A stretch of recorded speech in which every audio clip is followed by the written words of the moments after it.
Assalamualaikum warahmatullahi wabarakatuh. Bismillahirrahmanirrahim. Alhamdulillahi rabbil alamin. Wassalatu wassalamu ala ashrafil anbiya'i wal mursalin. Sayyidina Muhammadin wa ala alihi wa sahbihi ajma'in. Allahumma faqqihna fid din wa 'allimna at-ta'wil amma ba'du. قال المصنف رحمه الله تعالى ونفعنا به وبعلومه وأمدنا بأسراره وبكم في الدارين آمين.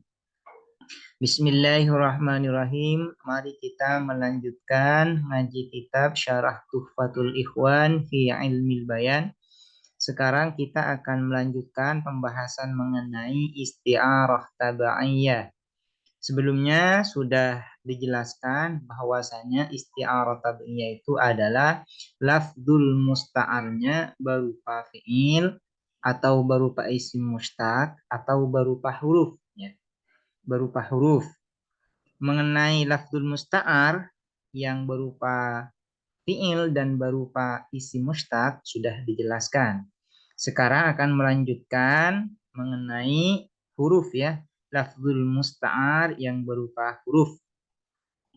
Wali jarayaniha, dan karena terjadinya isti'arah tabaiyah fil harfil musta'ar, di dalam huruf yang menjadi lafzul musta'ar, ba'da jarayaniha, setelah terjadinya isti'arah fi muta'allaki maknahu, di dalam muta'allak maknanya huruf, ai maknal harfi, makna huruf, walaisal muradu, dan tidak ada al muradu, apa yang dimaksudkan, bi muta'allaki maknal harfi, dengan muta'allak maknal huruf, huwa, adapun al murad, al majrura, ialah majrurnya, kama, sebagaimana, qala yang berkata, hu terhadap ma, sebagaimana qalahu yang berkata, hu terhadap muta'allaqi ma'nal harfi wal majrur, sahibut talkhisi, apa sahibut talkhis, para pengarang kitab Talkhisul Miftah,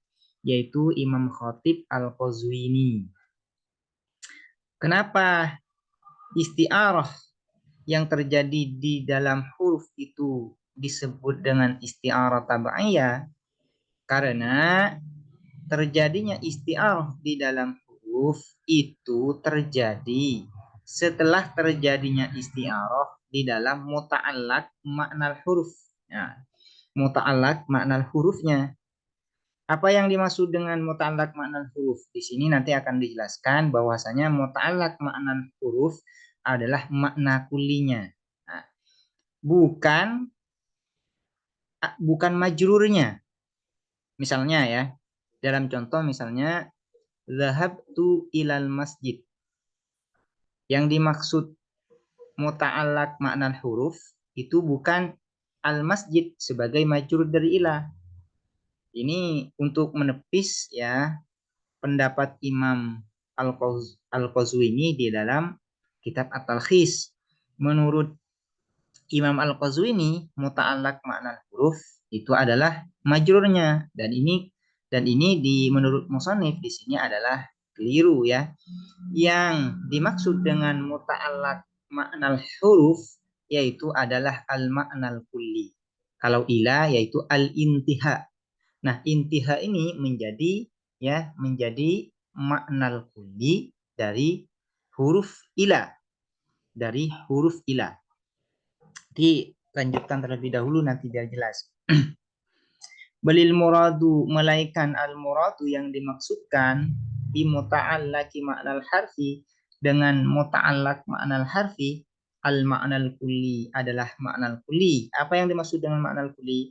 Alladzi yu'abbaru bihi, alladzi yang diungkapkan, bihi apa dengan alladzi atau maknal kulli, an maknahu dari maknanya huruf, inda tafsirihi ketika menafsirkan makna huruf, ketika menafsirkan maknahu. Contohnya kal ibtidai, seperti ibtida. Ibtida ini memulai, kan artinya fi makna min, di dalam makna huruf min. Fa innahu, maka sesungguhnya al ibtida muta'allaku makna min, adalah muta'allaknya makna huruf min. Ya, muta'allaq makna huruf min adalah al-ibtida, bukan majrur dari min, ya. Bukan majrur dari min. Sebagaimana dugaan atau pendapat Imam Al-Qazwini di dalam kitab At-Talkhis. Wal intihai, dan intiha yaitu makna kulli. Makna kulli al-intiha fi makna ila di dalam makna huruf ila. Fa innahu, maka sesungguhnya al-intiha muta'allaqu maknaha adalah muta'allaq makna ila, makna huruf ila. Wal dzarfiyati, dan dzarfiyah fi makna fi di dalam makna fi.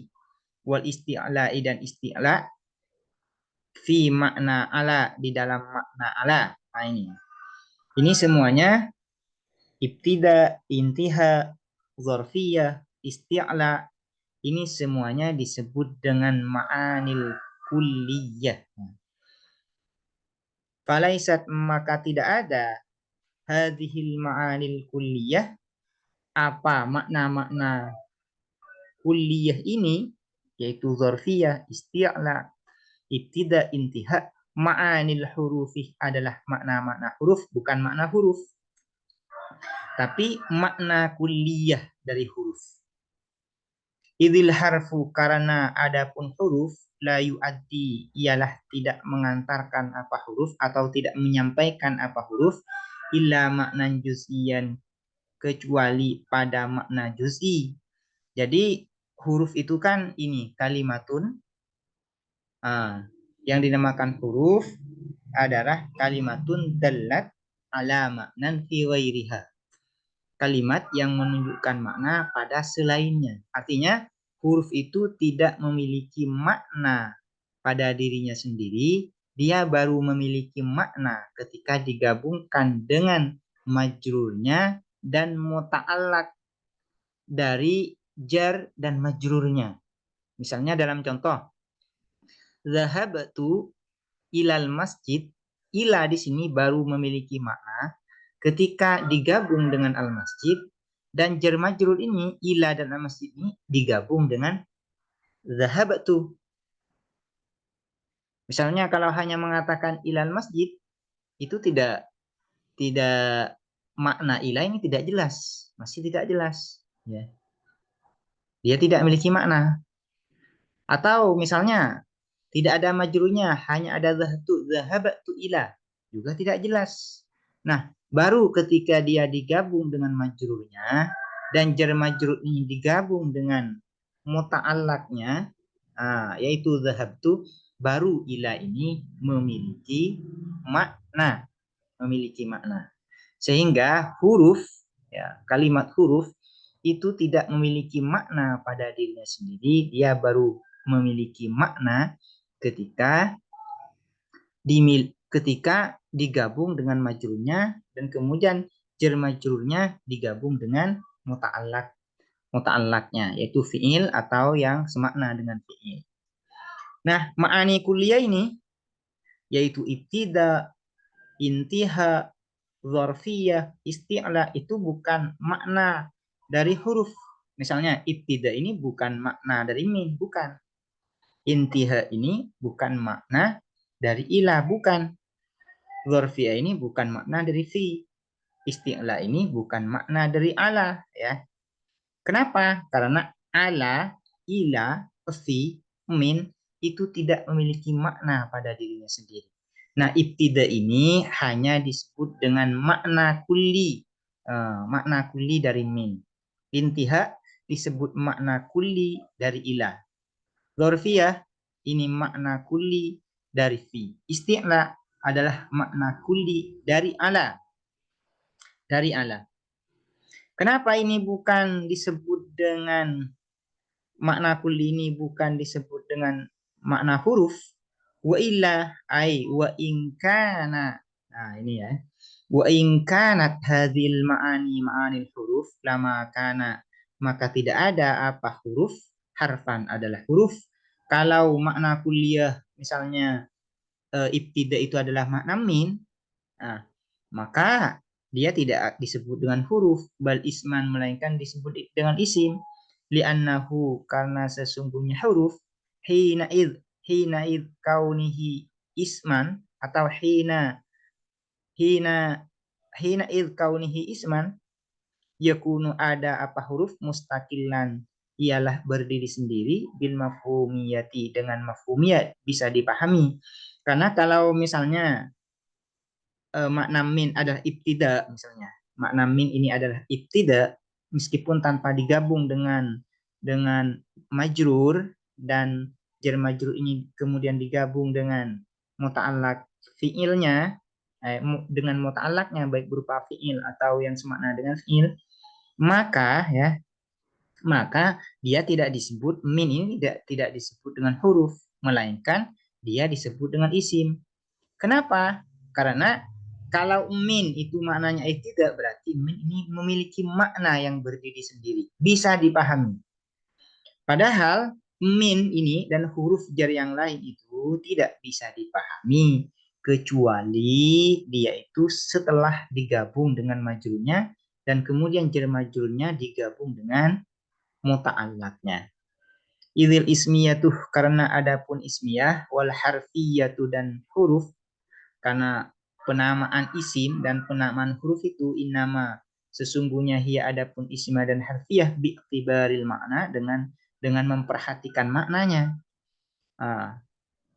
Kalimat atau kata itu disebut dengan isim atau huruf itu tergantung maknanya. Kalau dia memiliki makna yang berdiri sendiri, bisa dipahami ya maknanya tanpa digabung dengan yang lain, maka dia disebut isim. Kalau tidak bisa dipahami maknanya kecuali dia bergabung dengan kalimat lain, maka dia disebut dengan huruf. Kalau andaikan misalnya min ini adalah maknanya adalah ibtida, maka berarti dia min dipahami. Dipahami maknanya meskipun tanpa digabung dengan yang lain. Nah, ini andaikan ya. Karena itu ma'ani kuliahnya ini bukan makna dari huruf. Ya. Fa'in kanal makna, maka apabila ada al makna, apa makna mustaqilan, ialah berdiri sendiri, fadaluhu, maka sesuatu yang menunjukkan pada makna, alaik dalu ini artinya lafadznya, al ismu adalah isim, wa illam yakun mustaqilan, dan apabila tidak ada apa makna mustaqilan, ialah berdiri sendiri, bal utiya bihi, melainkan didatangkan bihi apa dengan makna, limujarradir rubati, karena semata-mata mengikat makna, faddalu, maka adapun sesuatu yang menunjukkan atau lafat, alaihi, atas makna, harfun, adalah huruf. Bal hadhil kulliyatu, melainkan makna-makna kulliyah ini, muta'allaqatun, adalah muta'allaq lima'aniha, bagi makna-maknanya huruf, likauni ma'aniha, karena adanya makna-maknanya huruf, juz'iyatun ya, likauni ma'aniha, karena adanya makna-makna huruf, juz'iyatin, adalah juz, bagian-bagian, laha, bagi hadhil kulliyat, laha, bagi hadhil kulliyat. Jadi makna-makna kulli ini bukan makna huruf, tapi muta'allaq makna huruf. Nah, ini nanti akan diperjelas ya terkait apa muta'allaq, apa muta'alliq ya. Kalau min ke makna kulli ini disebut dengan muta'alliq. Min misalnya muta'alliqun bil ibtida. Nah, disebut muta'alliq ya. Min berkaitan maknanya dengan al-ibtida. Itu namanya muta'alliq. Cuman kalau ibtida ke min itu disebut dengan muta'allaq. Al-ibtida muta'allaqun bimakna min atau bimin. Al-ibtida, ibtida ini adalah yang digantungi ya, yang digantungi makna min. Nah, kalau dari min, dari huruf ke makna kulli itu disebut dengan muta'alliqun. Min muta'alliqun bergantung pada ibtida, sementara kalau dari makna kulli ke huruf itu disebut dengan muta'allaq, yaitu al-ibtida muta'allaqun bimin. Nah, ini nanti biar nggak rancu ya memahami apa muta'allaq, apa muta'alliq. Di dalam huruf ini isti'arahnya ya. Isti'arahnya itu harus terjadi terlebih dahulu di makna kullinya. Baru setelah itu terjadi di makna huruf secara khusus. Makna huruf secara khusus. Wal juz'iyu, adapun juz'i, lahu ialah bagi juz'i ta'alluqun adapun kaitan bil kulli dengan kulli. Makna juz'i yaitu makna huruf yang juz'i itu memiliki kaitan dengan makna huruf yang kulli. Lindirajihi karena masuknya juz'i, ay indirajil juz'i masuknya juz'i tahtahu di bawah kulli, ay tahtal kulli di bawah kulli. Misalul isti'arati, adapun contoh isti'arah fil harf di dalam huruf, isti'aratul lafdhu fi adalah isti'arah lafadz fi li makna ala untuk digunakan pada makna ala.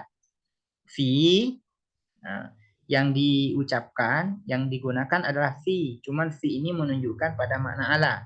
Ini namanya isti'arah terjadi di huruf. Fi qaulihi ta'ala, di dalam firman Allah Subhanahu wa ta'ala, wala usallibannakum, dan sungguh aku akan menyalib kalian, kata Fir'aun ini, fi judhu'in nakhli. Fi judhu'in nakhli, di atas batang-batang pohon kurma. Ai alaiha, ai di atas judhu'in nakhli. Ya, ini fi ini berarti bimakna ala. Bagaimana proses menjadikan ini isti'arah? Maka pertama, syubbiha al-isti'la'ul kulli. Ala ini kan memiliki ala di sini, ya. Ala di sini yaitu memiliki isti'la al-khas atau al-isti'la al-juz'i. Cuman sebelum ini dijadikan isti'arah, maka isti'la kullinya terlebih dahulu yang diisti'arahkan, yang ditasbihkan. Syubbiha diserupakan al-isti'la'ul kulli. Apa makna al-isti'la'al kulli? Bidzarfiyatil kulliyati, dengan makna dzarfiyah kulliyah. Fi ini kan di sini memiliki makna dzarfiyah. Cuman di sini dzarfiyah khassah atau dzarfiyah juz'i. Sebelum ini digunakan sebagai isti'arah, maka yang diserupakan terlebih dahulu adalah dzarfiyah kulliyahnya. Bijami'it tamakkuni, dengan sama-sama tamakun, tetap atau stabil. Nah, ini namanya wajhus syabah. Syubbiha diserupakan al-isti'la'ul kulli, apa al-isti'la'al kulli, bidzarfiyatil kulliyah, dengan dzarfiyah al-kulliyah, bijami'it tamakkuni, dengan sama-sama tamakun, ya, stabil atau tetap kuat. Ini kemudian ada yang diloncat, ya, ada proses yang diloncat.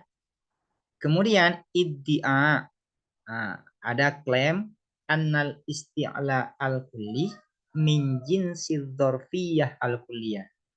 Nah ini wastu'aira, kemudian wastu'aira dan diisti'arah lafdzu dzarfiyati, apa lafadz dzarfiyah, yaitu fi al-dzarfiyah, ya. Wastu'aira dan diisti'arah lafdzu dzarfiyah, apa lafadz dzarfiyah, makna dzarfiyah kulliyah itu lil isti'la, bagi isti'la al-kulli. Ayyu qaddar, tapi itu terjadi di dalam pikiran saja, ya. Ayyu qaddaru, diperkirakan, dzalika apa hal itu, isti'aratul lafdz dzarfiyah lil isti'la. Fasara, maka kemudian berjalan, at-tashbihu, apa tasbih, penyerupaan, minal kulliyati, dari kulliyat, dari makna-makna kulli ini, ilal juz'iyati, kepada makna-makna juz'inya. Allati, yang hiya adapun allati atau juz ini, ma'anil hurufi, makna huruf. Kemudian setelah terjadi isti'arah di makna kullinya, maka sekarang isti'arahnya di makna hurufnya, yaitu fi yang ada di sini. Nah, kemudian syubbiha al-isti'la al-khas bifi, lidzarfiyah al-khassah. Ini ya. Kemudian ini prosesnya. Kemudian iddia anna al-isti'la al-kulli al-khassah, yaitu yang ala di sini di ayat ini min jinsi min jinsi fi lil dzarfiyah al-khassah.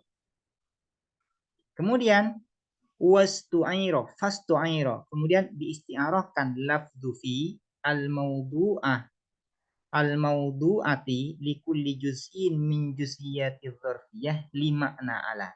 Kemudian ya, fi di sini ya, fi yang diletakkan pada makna juz'inya min juz'iyati dzarfiyah, dari juz'i dzarfiyahnya diletakkan, digunakan atau diistiarahkan pada makna ala. Wa huwa, dan adapun makna ala al isti'la adalah isti'la al khas, yang khusus ya, yang khusus yang ada di sini. Nah, ai mutlak, ai mutlaki, yang ini bukan al mutlak ya, ai al muta'alliq, yang berkaitan, al isti'la khas ini bitaslibi, dengan taslib, yaitu penyaliban, yaitu ini di dalam contoh ini kan fi di sini ya kan, muta'alliqun bi usollibannakum. Wal juzu'i, dan juzu fi hadzal misali, di dalam contoh ini. Fi di sini kan pertama muta'alliqun bil majrur. Juzu. Kemudian jar majrur fi dan majrurnya muta'alliqun bi usollibannakum. Ini setelah ada proses isti'arah di makna kullinya, kemudian dilakukan isti'arah di makna juz'inya. Itu. Karena itu nanti ya, isti'arah di dalam huruf ini disebut dengan isti'arah tabaiyah. Kenapa? Karena isti'arah di dalam huruf itu mengikuti isti'arah di makna kullinya huruf. Di makna kullinya huruf. Sebelum melakukan isti'arah di dalam makna huruf yang juz'i, harus dilakukan isti'arah di makna huruf di makna kullinya. Di makna huruf yang kulli. Itu. Karena itu ya, makna isti'arah di makna huruf yang juz'i ini mengikuti pada isti'arah di makna kullinya. Karena itu ini disebut dengan tabaiyah, disebut dengan isti'arah tabaiyah. Demikian, semoga ini bermanfaat. Assalamualaikum warahmatullahi wabarakatuh.